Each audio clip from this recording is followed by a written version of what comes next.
Captaincy is about making right decision whether on the field or off the field. इसलिए मैं Country Delight पर भरोसा करता हूँ। They deliver 100% pure buffalo milk to my doorstep by 7 AM। Don't just enjoy our matches, enjoy village fresh buffalo milk too. Download the Country Delight app. Jeffrey Epstein ఫైల్స్లో Trump పేరుంది కాబట్టి Trump వాటిని బయట పెట్టడం లేదు. వాటిని బయట పెడితే గద్దె దిగడం ఖాయం ట్రంప్ అంటూ మస్క్ కామెంట్ చేస్తూ ఉన్నారు సార్. అసలు ఏంటి సార్ ఈ జెఫ్రీ ఎప్స్టీన్ ఫైల్స్?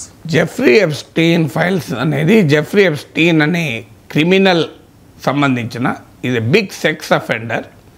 ఇతని పైనున్న కేసుల విచారణకు సంబంధించిన ఇన్వెస్టిగేషన్ పేపర్లు, వీటిని మీడియా జెఫ్రీ ఎప్స్టీన్ ఫైల్స్ అని పిలుస్తాయి.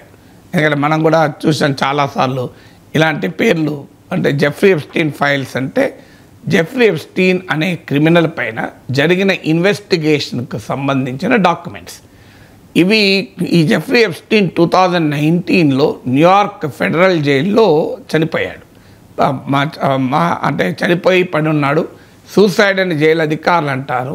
సో నోబడి నోస్, ఇన్వెస్టిగేటర్స్ వాళ్ళు అనేది ఎక్కడా వీడియో రికార్డింగ్ సీసీటీవీలు ఎక్కడా ఏవీ లేవు, ఎవరు వచ్చినట్టు తానే ఆత్మహత్య చేసుకున్నాడు లేదా అతని పైన సీరియస్ కేసులు ఉన్నాయి కనుక అవి బయటికి వస్తే నష్టపోతారనుకునే వారేమైనా అతను చంపేశారా, ఇది ఇప్పటికీ మిస్టరీగానే మిగిలిపోయింది. 2019లో న్యూయార్క్ ఫెడరల్ జైల్లో చచ్చిపోయి పడి ఉన్నాడు. సో ఈ ఫైల్స్ ఈ ఫైల్స్ను గత కొంతకాలంగా ఇది చాలా రోజులుగా నడుస్తున్న కేసు. గత కొంతకాలంగా ప్రభుత్వం విడుదల చేస్తూ వచ్చింది. ఈవెన్ ట్రంప్ అధికారంలోకి వచ్చాక కూడా కొన్ని ఫైల్స్ విడుదల చేశారు. అయితే దానికి ప్రభుత్వం చెప్పింది అవన్నీ పబ్లిక్ డొమైన్లో లీక్ అయిన ఫైల్స్నే మేము అఫీషియల్గా విడుదల చేశామని. ఇటీవల FBI ప్రకటించింది మరికొన్ని ఫైల్స్ కూడా విడుదల చేస్తామని. సో ఈ జెఫ్రీ ఎప్స్టీన్ డొనాల్డ్ ట్రంప్కు గతంలో మంచి మిత్రుడు. ఇతను 1990s నుంచి ఎర్లీ 2000 వరకు ఒక దశాబ్దానికి పైగా Trump and Jeffrey Epstein friendship నడిచింది. 1992లో తన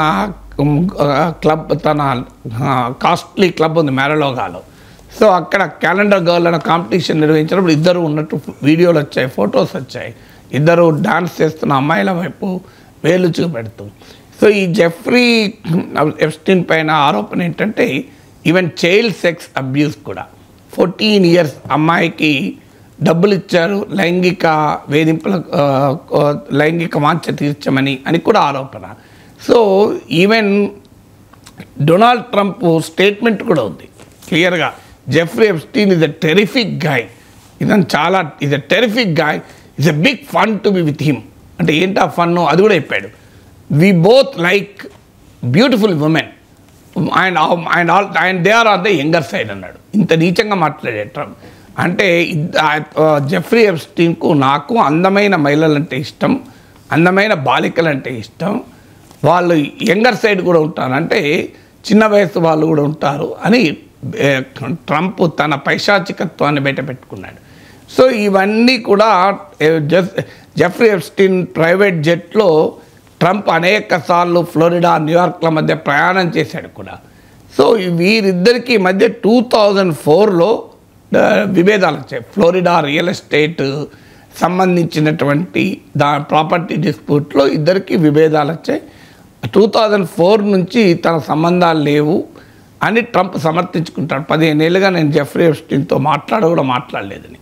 బట్ డెఫినెట్గా ఆ జెఫ్రీ ఎప్స్టీన్ సెక్స్ స్కాండల్లో ట్రంప్ పేరుంది అనేది ఇప్పుడు ఇలాన్ మస్క్ వాదన. ఇది మామూలు ఆరోపణ కాదు.